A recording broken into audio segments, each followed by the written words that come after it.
condition which is called as oral hairy leukoplakia. So it was observed in HIV individuals. If they have an Epstein-Barr virus infection, then there is going to be a white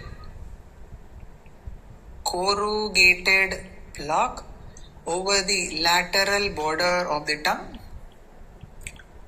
which develops on the lateral border of the tongue, that cannot be rubbed off.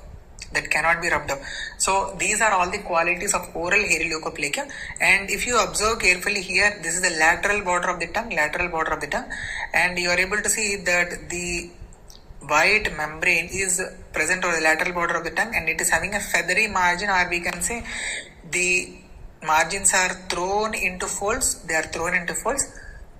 And they cannot be rubbed off. This white membrane cannot be rubbed off, and this is very, very important. In fact, I have seen one patient who had this kind of white membrane over the tongue. Then I thought it was just some simple Candidiasis.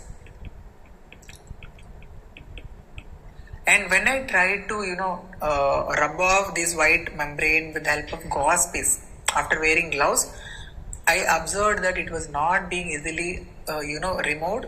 So then I thought it could be oral hairy leukoplakia. So this should be the thinking, where most common is Candidiasis, definitely, but if there is a white membrane in the oral cavity, you should always think about the possible oral hairy leukoplakia and send the investigation to rule out if the patient has any immunosuppression in the form of HIV.